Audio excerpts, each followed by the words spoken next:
Assalamualaikum warahmatullahi wabarakatuh. Baik, terima kasih kepada Bapak Hafiz selaku dosen pengampu mata kuliah Pendidikan Pancasila. Sebelumnya, perkenalkan kami dari kelompok 2 yang beranggotakan saya, Rekian Anantavera dengan NIM 4101422037 dan rekan-rekan saya. Saya Salsabila Arya Putri dengan NIM 15114221159. Saya Amit Mutia Zahro dengan NIM 16014222006. Saya dengan Talita Arjo Safera dengan NIM 160142221. Saya Kurnia Chandra Khairnisa dengan NIM 4101422003. Saya Farah Adiba dengan NIM 4101422007. Saya Regina Hilda dengan NIM 4101422012. Saya Nadia Rizky Mardani dengan NIM 4101422022. Saya Semina Fisaka Ida dengan NIM 4101422034.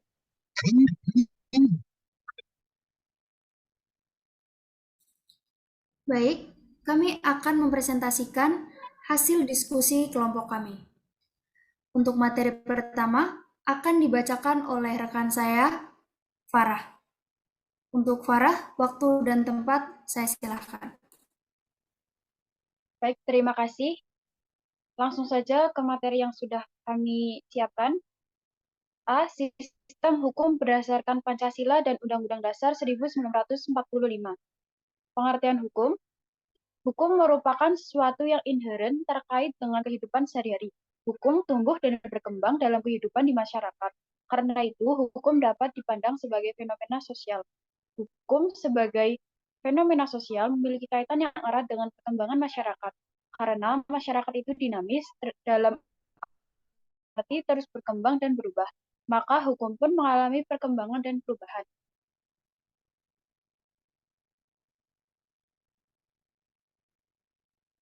Dalam masyarakat perlu adanya kaidah atau peraturan yang bersifat memaksa untuk menjamin tata tertib dalam masyarakat yang dinamakan peraturan hukum atau hukum.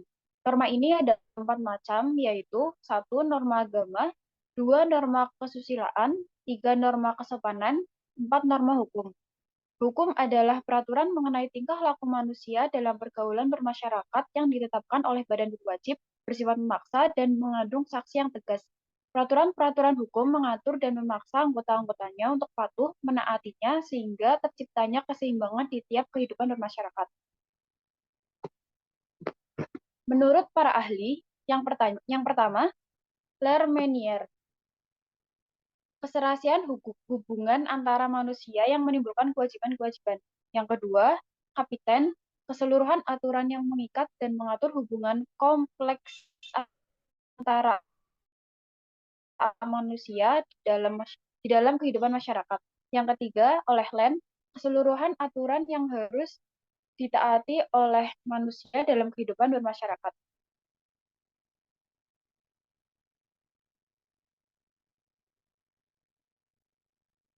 Yang kedua, unsur-unsur hukum. Hukum mempunyai unsur-unsur. Aturan mengenai tingkah laku manusia dalam pergaulan hidup masyarakat. Yang kedua, aturan tersebut bersifat memaksa. Yang ketiga, sanksi terhadap pelanggar aturan tersebut adalah tegas.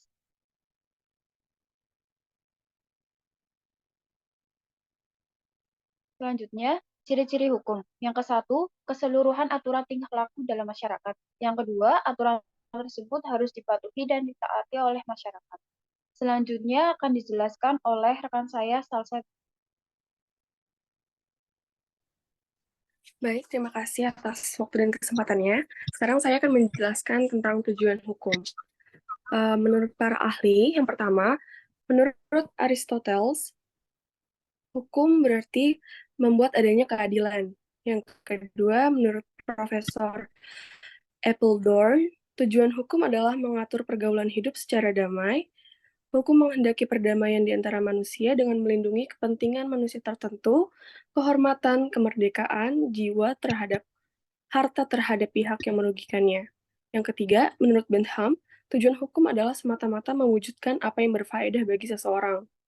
Dan yang terakhir, menurut Van Haan, hukum bertujuan menjaga kepentingan tiap manusia agar kepentingan itu tidak terganggu. Selanjutnya, fungsi hukum. Menurut Roscoe Pound dalam bukunya An Introduction to the Philosophy of Law, bahwa hukum mempunyai dua fungsi. Yang pertama, hukum as a tool of social control, sebagai alat penjaga untuk mempertahankan stabilitas. Yang kedua, hukum as a tool of social engineering, yaitu sebagai suatu alat pembaharuan masyarakat. Sedangkan menurut Sunaryati Hartono, hukum memiliki fungsi sebagai berikut. Yang pertama, sebagai pemelihara ketertiban dan keamanan, hukum sebagai sarana pembangunan, hukum sebagai penegak keadilan, dan sebagai sarana pendidikan masyarakat. Yang kelima, ada penggolongan hukum. Garis besarnya, penggolongan hukum dibagi menjadi 5. Secara klasik, yaitu hukum tata negara, hukum tata usaha negara, hukum perdata, hukum dagang, hukum pidana yang meliputi hukum pidana sipil dan hukum pidana militer, dan hukum acara yang meliputi hukum acara perdata dan hukum acara pidana.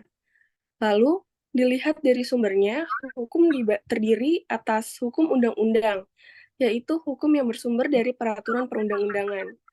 Yang kedua, hukum kebiasaan, yaitu hukum yang bersumber pada kebiasaan dalam masyarakat. Lalu hukum perjanjian hukum yang bersumber pada perjanjian. Lalu ada hukum traktat, yaitu hukum yang bersumber pada perjanjian antar negara. Lalu hukum jurisprudensi, atau hukum yang bersumber dari keputusan hakim yang terdahulu. Lalu ada hukum doktrin hukum, yang bersumber pada ajaran-ajaran dan doktrin tentang hukum. Dan hukum revolusi hukum, yang bersumber pada keadaan tidak normal yang terjadi, sesungguhnya merupakan tantangan terhadap tertib hukum yang berlaku saat itu. Penggolongan hukum menurut waktu berlalunya dibagi menjadi hukum positif, atau yaitu hukum yang berlaku sekarang bagi suatu masyarakat tertentu dalam daerah tertentu, hukum yang dicita-citakan, yaitu hukum yang diharapkan berlaku pada waktu yang akan datang, dan hukum alam, yaitu hukum yang berlaku di mana-mana untuk segala waktu dan segala bangsa di dunia. Lalu menurut sanksinya, hukum terbagi menjadi hukum pemaksa, yaitu hukum yang tidak dapat dikesampingkan oleh perjanjian. Jadi, hukum pemaksa ini tidak dapat dikuasai oleh kehendak individu.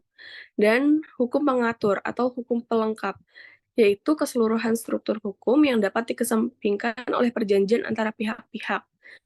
Dan yang terakhir, penggolongan hukum berdasarkan bentuknya. Yang pertama ada hukum tertulis, yang meliputi hukum tertulis yang dikodifikasikan dengan hukum tertulis yang tidak dikodifikasikan. Dan yang kedua adalah hukum tidak tertulis, yaitu hukum yang masih hidup dalam keyakinan masyarakat, tetapi tidak tertulis namun berlakunya ditaati seperti peraturan perundang-undangan. Baik, materi selanjutnya akan saya serahkan kepada rekan saya, Amik Mutia. Baik, selanjutnya adalah tujuan hukum masing-masing negara. Mengenai tujuan hukum masing-masing negara, tidak sama seperti di bawah ini. Yang pertama ada negara yang tujuan hukumnya adalah mencapai keadilan. Lalu yang kedua ada lagi negara yang tujuan hukumnya bisa memberi kegunaan sebanyak-banyaknya kepada orang banyak atau utility teori. Adapun tujuan hukum di negara Indonesia yaitu yang pertama, untuk menjamin keamanan dan ketertiban di dalam masyarakat. Yang kedua, merupakan syarat mutlak untuk melaksanakan pembangunan nasional, guna mewujudkan masyarakat yang adil dan makmur yang berdasarkan pada Pancasila dan Undang-Undang 1945. Lalu selanjutnya ada macam-macam ketentuan hukum. Macam-macam ketentuan hukum dalam menyelesaikan suatu perkara, yaitu yang pertama hukum yang mengatur dan memaksa. Ini pembagian hukum menurut sanksi dan sifatnya. Lalu yang kedua, hukum material dan hukum formil. Ini pembagian hukum menurut bentuknya. Yang ketiga, hukum publik dan hukum privat. Ini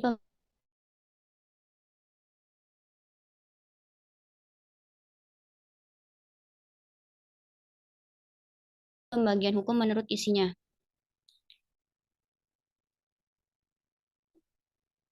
Selanjutnya, pembagian hukum. Pembagian hukum yang sampai sekarang masih dipertahankan terutama bagi kepentingan penerapan hukum dalam praktik antara lain yaitu hukum publik dan hukum privat dan hukum sipil. Pelaksanaan penggunaan sanksi ada dua macam, yakni yang pertama di dalam hukum privat umumnya diadakan tindakan oleh pihak berwajib terhadap si pelanggar hukum apabila terjadi pengadilan oleh pihak yang dirugikan kepada alat-alat negara. Yang kedua, di dalam hukum publik, alat-alat negara hukum bertindak kepada pelanggar hukum dengan tanpa menunggu pengadilan dari pihak yang dirugikan. Selanjutnya akan dibacakan oleh Talita. Baik, terima kasih. Selanjutnya saya akan membacakan syarat terwujudnya negara hukum.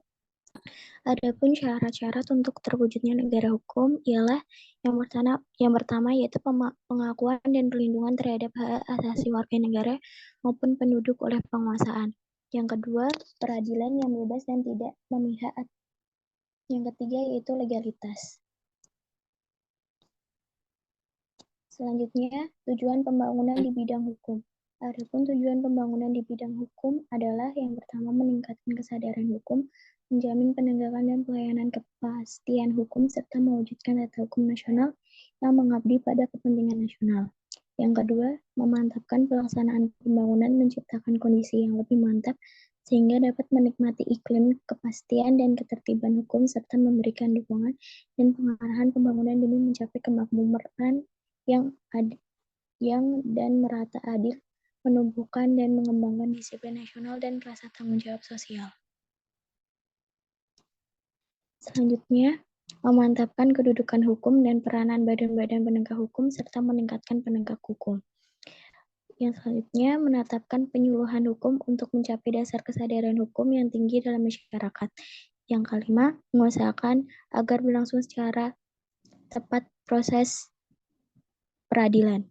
Yang keenam, mengembangkan dan menegakkan secara hak dan kewajiban asasi warga negara.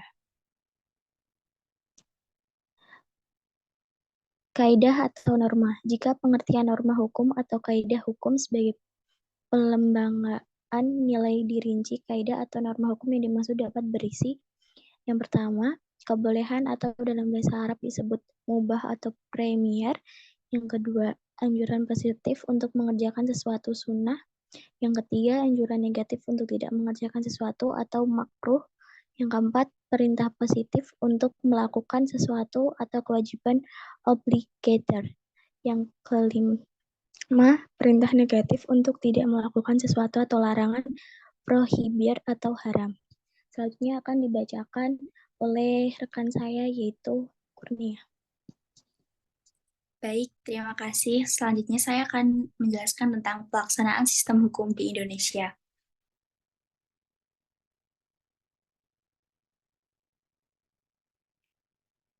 Hukum di Indonesia. Indonesia adalah negara yang menganut tradisi hukum Eropa kontinental atau sering disebut dengan sistem civil law. Salah satu ciri utama sistem hukum civil law, pentingnya peraturan perundang-undangan yang tertulis, atau statutory law. Kedudukan undang-undang lebih diutamakan daripada putusan hakim atau jurisprudensi. Di samping itu, tata hukum atau legal order keseluruhan peraturan perundang-undangan yang berlaku di Indonesia harus saling terkait sebagai suatu sistem hukum yang dibangun secara komprehensif, konsisten, dan hierarkis yang berpangkal pada UUD 1945 sebagai hukum dasar dan legitimasi akhir dari validitas peraturan perundang-undangan dan keseluruhan tata hukum atau legal order. Untuk membangun tata hukum tersebut, dibutuhkan mekanisme dan kelembagaan yang mampu menjamin terwujudnya tata hukum tersebut. Selanjutnya, fungsi hukum dalam pembangunan nasional. Dalam rangka pembangunan nasional, hukum mempunyai 4 fungsi, yaitu yang pertama sebagai sarana pemeliharaan ketertiban dan keamanan, yang kedua sebagai sarana pendidikan dan pembangunan, yang ketiga sebagai sarana penegak keadilan, dan terakhir yang keempat sebagai sarana pendidikan masyarakat. Selanjutnya, sistem peradilan di Indonesia. Syarat utama negara hukum terdiri dari 1. Asas legalitas, 2. Pembagian kekuasaan, 3. Hak-hak dasar, 4. Tersedia saluran melalui pengadilan yang bebas untuk menguji keabsahan tindak pemerintah. Ciri-ciri negara hukum menurut hasil musyawarah nasional yaitu pengakuan dan perlindungan hak asasi manusia yang mengandung persamaan di bidang politik, hukum, ekonomi, dan kebudayaan. Yang kedua, peradilan yang bebas dan tidak memihak serta tidak dipengaruhi oleh suatu kekuasaan maupun kekuatan manapun. Yang ketiga, legalitas dalam segala bentuknya. Selanjutnya akan dibacakan oleh rekan saya, Farah. Baik, terima kasih. Selanjutnya, Lembaga Penegak Hukum di Indonesia.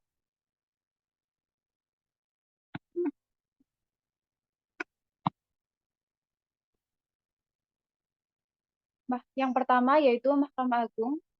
Menurut ketentuan Undang-Undang Dasar Negara Republik Indonesia tahun 1945, Pasal 24 ayat 2, Mahkamah Agung merupakan lembaga negara pemegang kekuasaan kehakiman bersama-sama dengan Mahkamah Konstitusi. Mahkamah Agung memiliki wewenang yaitu yang pertama, memeriksa dan memutus perkara pada tingkat kasasi. Yang kedua, menguji peraturan perundang-undangan di bawah undang-undang. Yang ketiga, memberi pertimbangan presiden dalam hal pemberian gerasi dan rehabilitasi. Selanjutnya, susunan Mahkamah Agung. Susunan Mahkamah Agung terdiri atas pimpinan, hakim anggota, panitera, dan seorang sekretaris. Pimpinan dan hakim Mahkamah Agung adalah hakim agung.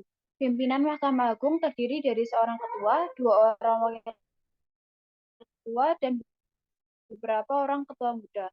Wakil ketua terdiri dari wakil ketua bidang yudisial dan wakil ketua bidang non-yudisial. Muda perdata, ketua muda agama, ketua muda militer, dan ketua muda tata usaha negara. Wakil ketua bidang non-yudisial membawahi ketua muda pembinaan dan ketua muda pengawasan. Yang kedua, yaitu Mahkamah Konstitusi atau Pengawal Konstitusi. Mahkamah Konstitusi merupakan salah satu lembaga pemegang kekuasaan kehakiman yang muncul setelah amandemen Undang-Undang Dasar Negara Republik Indonesia tahun 1945. Sebagaimana ketentuan Undang-Undang Dasar Negara Republik Indonesia tahun 1945, Pasal 24 ayat 2. Wewenang Mahkamah Konstitusi menurut Pasal 24C yaitu yang pertama, mengadili pada tingkat pertama dan terakhir yang putusannya bersifat final untuk menguji undang-undang terhadap undang-undang dasar. Yang kedua, memutus sengketa kewenangan lembaga-lembaga negara yang kewenangannya diberikan oleh undang-undang dasar. Yang ketiga, memutus pembubaran partai politik dan perselisihan tentang hasil pemilihan umum. Selanjutnya, susunan Mahkamah Konstitusi atau Pengawal Konstitusi. Mahkamah Konstitusi memiliki 9 orang hakim konstitusi yang ditetapkan oleh Presiden, yang diajukan masing-masing 3 orang oleh Mahkamah Agung, 3 orang 105 oleh Dewan Perwakilan Rakyat, dan 3 orang oleh Presiden yang merupakan manifestasi 3 bidang kekuasaan negara. Keberadaan Mahkamah Konstitusi selanjutnya diatur dengan Undang-Undang Nomor 24 Tahun 2003 tentang Mahkamah Konstitusi yang kemudian diubah dengan Undang-Undang Nomor 8 Tahun 2011. Selanjutnya akan dibacakan oleh Regina.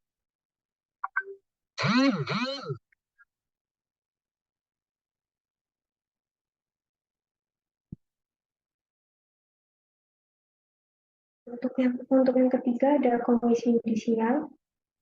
Pengertiannya Komisi Yudisial adalah lembaga negara yang ada setelah amandemen Undang-Undang Dasar Negara Republik Indonesia tahun 1945 yang diatur dalam Undang-Undang Nomor 18 2011 JO, Undang-Undang Nomor 22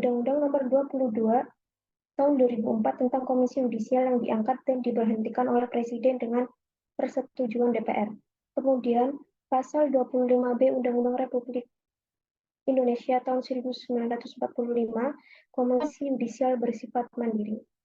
Untuk wewenangnya, yang pertama mengusulkan pengangkatan Hakim Agung kepada DPR, dan yang kedua menegakkan kehormatan dan keluhuran martabat serta menjaga perilaku hakim. Untuk susunannya, keanggotaan Komisi Yudisial terdiri atas 2 orang mantan hakim, 2 orang praktisi hukum, 2 orang akademis hukum, dan 1 anggota masyarakat. Kemudian ada lembaga-lembaga baru yang memiliki peran dalam penegakan hukum di Indonesia. Yang pertama ada Komisi Hukum Nasional, dibentuk melalui keputusan Presiden nomor 15 tahun 2000 pada tanggal 18 Februari tahun 2000.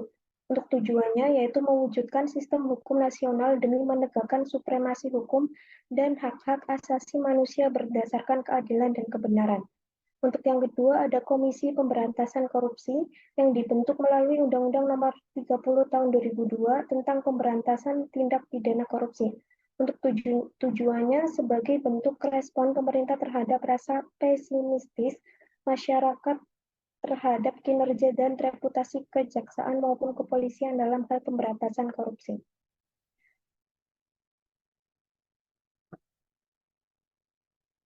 Untuk yang ketiga, ada Komisi Nasional Anti Kekerasan Terhadap Perempuan, dibentuk pada tanggal 15 Oktober 1998 berdasarkan keputusan Presiden nomor 181 tahun 1998. Tujuannya sebagai wujud tanggung jawab negara dalam persoalan kekerasan terhadap perempuan dan sebagai mekanisme nasional untuk menghapuskan kekerasan terhadap perempuan.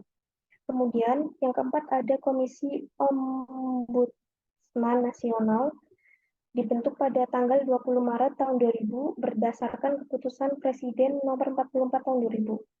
Tujuannya agar pelayanan umum dijalankan oleh instansi-instansi pemerintah berjalan dengan baik, serta meningkatkan perlindungan terhadap masyarakat agar memperoleh pelayanan umum, keadilan, dan kesejahteraan secara lebih baik. Untuk selanjutnya, saya serahkan kepada Nadia.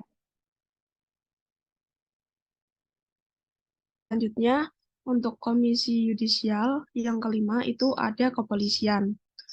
Tugas pokok kepolisian Negara Republik Indonesia dalam Pasal 13 Undang-Undang Nomor 2 Tahun 2002 yaitu sebagai berikut.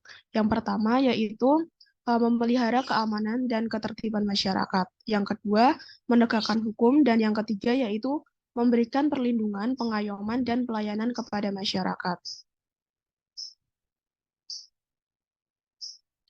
Selanjutnya, sesuai dengan rumusan fungsi, tugas pokok, tugas, dan wewenang Polri, sebagaimana diatur dalam Undang-Undang Nomor 2 Tahun 2002, maka dapat dikatakan fungsi utama kepolisian meliputi yang pertama yaitu tugas pembinaan masyarakat atau preemptif, yaitu segala usaha dan kegiatan pembinaan masyarakat untuk meningkatkan partisipasi masyarakat, kesadaran hukum, dan peraturan perundang-undangan. Kemudian yang kedua yaitu tugas di bidang preventif, yaitu segala usaha dan kegiatan di bidang kepolisian preventif untuk memelihara keamanan dan ketertiban masyarakat, memelihara keselamatan orang, benda dan barang termasuk memberikan perlindungan dan pertolongan, khususnya mencegah terjadinya pelanggaran hukum. Kemudian yang ketiga yaitu tugas di bidang represif. Di bidang represif terdapat 2 jenis peran dan fungsi kepolisian Negara Republik Indonesia, yaitu represif justisial dan non-justisial. Undang-Undang Nomor 2 Tahun 2002 memberikan peran Polri untuk melakukan tindakan-tindakan non-justisial terkait dengan Pasal 18 Ayat 1, yaitu wewenang diskresi kepolisian yang umumnya menyangkut kasus ringan. Kemudian KUHP memberi peran Polri dalam melaksanakan tugas represif justisial dengan menggunakan asas legalitas bersama unsur criminal justice sistem lainnya. Tugas ini memuat substansi tentang cara penyidikan dan penyelidikan sesuai dengan hukum acara pidana dan peraturan perundang-undangan lainnya. Kemudian untuk Komisi Yudisial yang keenam itu ada kejaksaan. Menurut pasal 2 ayat 1 dan 2 Undang-Undang Nomor 5 Tahun 1991 dapat diambil beberapa poin penting di antaranya yaitu yang pertama, kejaksaan sebagai suatu lembaga pemerintahan. Yang kedua, kejaksaan melakukan kekuasaan atau kewenangan di bidang penuntutan. Dan yang ketiga yaitu kejaksaan adalah satu dan tidak terpisahkan. Adapun menurut Undang-Undang Nomor 15 Tahun 1961 tentang ketentuan-ketentuan pokok Kejaksaan Republik Indonesia pasal 1 dan pasal 3 dapat ditarik beberapa poin penting yaitu yang pertama, kejaksaan sebagai alat negara penegak hukum. Yang kedua, tugas utama kejaksaan adalah sebagai penuntut umum. Yang ketiga, kejaksaan harus menjunjung tinggi hak-hak asasi rakyat dan hukum negara. Dan yang keempat yaitu kejaksaan adalah satu dan tak dapat dipisah-pisahkan. Selanjutnya akan dijelaskan oleh Baik, selanjutnya saya akan menjelaskan tentang perwujudan sikap dan perilaku sadar hukum di Indonesia.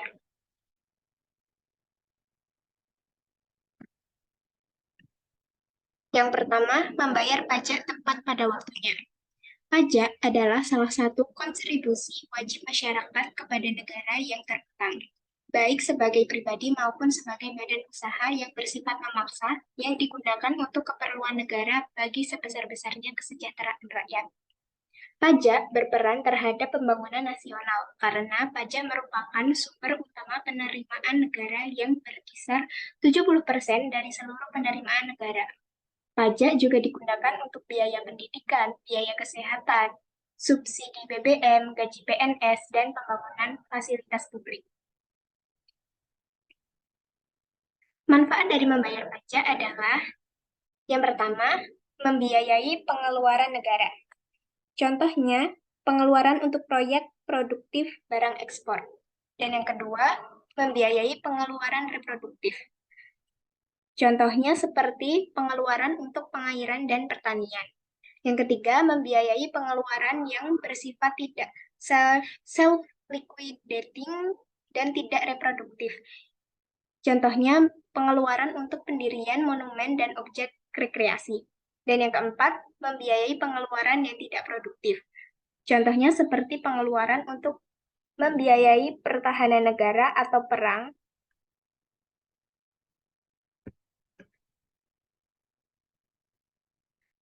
Yang kedua, mematuhi peraturan rambu lalu lintas. Warga negara yang baik adalah warga negara yang taat pada hukum positif atau hukum yang sedang berlaku. Tetapi kenyataannya masih banyak warga negara yang tidak menaati peraturan lalu lintas, dikarenakan kurangnya kesadaran dan kepatuhan warga negara terhadap hukum yang ada.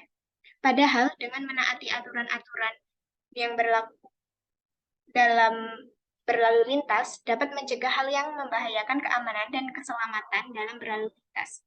Kesadaran hukum yang perlu dibangun adalah kesadaran hukum dalam berlalu lintas agar dapat meminimalisir pelanggaran dalam berlalu lintas. Upaya-upaya yang harus dilakukan berperilaku tertib adalah salah satu cara agar dapat mencegah hal-hal yang dapat membahayakan keamanan dan keselamatan dalam berlalu lintas. Masyarakat perlu paham bahwa hukum dibuat bukan hanya sekadar dipahami, dan bila dilanggar akan mendapatkan sanksi. Karena hal tersebut akan menyebabkan pengendara hanya akan menghindarkan diri dari sanksi yang berlaku, sehingga dapat melanggar aturan saat tidak terjangkau oleh aparat. Kesadaran dan kepatuhan hukum dapat dipicu melalui penerangan dan penyuluhan hukum kepada masyarakat. Selanjutnya yang ketiga, melaksanakan kegiatan gotong royong. Gotong royong merupakan kebudayaan turun-temurun masyarakat Indonesia yang merupakan gabungan antara sistem sosial dan sistem budaya yang terbentuk di masyarakat, yang menggambarkan usaha bersama dan suatu perjuangan bantu-membantu. Dengan adanya gotong royong, masyarakat dapat berinteraksi langsung dengan masyarakat sekitar yang dapat menguatkan sistem kekerabatan mereka. Baik, selanjutnya akan dijelaskan oleh rekan saya, Riken. Baik, terima kasih atas waktu yang diberikan. Saya akan melanjutkan yaitu perwujudan sikap dan perilaku sadar hukum di Indonesia yang keempat yaitu Poskamling. Poskamling sendiri merupakan perwujudan sikap dan perilaku sadar hukum di Indonesia yang bisa dilakukan di masyarakat. Nah, salah satunya yaitu dengan melalui Siskamling atau Sistem Keamanan Lingkungan. Siskamling ini biasa diwujudkan melalui ronda, yang bertujuan sebagai upaya bersama dalam meningkatkan sistem keamanan dan ketertiban masyarakat untuk memberikan perlindungan dan pengamanan dengan mengutamakan upaya-upaya pencegahan. Selanjutnya, adapun fungsi dari Siskamling sendiri yaitu yang pertama, menumbuh kembangkan sikap mental. Yang kedua yaitu menumbuhkan sifat peka. Yang ketiga memberikan distribusi komunikasi serta informasi secara eksternal. Yang keempat menciptakan ketertiban dan keamanan masyarakat. Dan yang terakhir yaitu mewujudkan masyarakat yang adil, makmur dan beradab berdasarkan Pancasila dan Undang-Undang Dasar 1945. Kemudian yang kelima yaitu berperan aktif dalam pemilu. Badan Penyelenggara Pemilu telah mengadakan perubahan terhadap Peraturan Pemerintah Nomor 35 Tahun 1985 tentang pelaksanaan Undang-Undang Nomor 15 Tahun 1969 tentang pemilu yang tertuang dalam Peraturan Pemerintah Nomor 10 Tahun 1995 dan Peraturan Pemerintah Nomor 74 Tahun 1996. Program ini yang dimaksud dalam program ini adalah pemilu, bertujuan untuk memantapkan penyelenggaraan pemilihan umum agar semakin berkualitas, berdasarkan asas langsung, umum, bebas, dan rahasia. Yang keenam yaitu tidak mengikuti organisasi terlarang. Kebebasan berserikat, berkumpul, dan mengeluarkan pendapat itu merupakan bagian dari hak asasi manusia yang sudah dijamin oleh Undang-Undang Dasar 1945. Kebebasan tersebut juga memiliki tanggung jawab sehingga tetap memiliki batas. Selanjutnya, untuk larangan-larangan tersendiri berdasarkan pasal 59 Undang-Undang Nomor 17 Tahun 2013 tentang Ormas, hal-hal yang dilarang yaitu ada beberapa macam, tetapi di antaranya yaitu yang pertama, dilarang menggunakan bendera atau lambang yang sama dengan bendera atau lambang 124 negara Republik Indonesia yang menjadi bendera atau lambang ormas. Yang kedua, dilarang menggunakan nama, lambang, bendera, atau atribut yang sama dengan nama, lambang, bendera, atau atribut lembaga pemerintahan. Yang ketiga, dilarang menggunakan nama, lambang, bendera negara lain, atau lembaga internasional menjadi nama, lambang, atau bendera ormas tanpa izin, dan lain-lain. Demikian presentasi yang dapat kelompok 2 sampaikan. Apabila terdapat salah dalam bertutur kata maupun perbuatan, mohon maaf sebesar-besarnya. Terima kasih. Wassalamualaikum warahmatullahi wabarakatuh. Waalaikumsalam warahmatullahi wabarakatuh.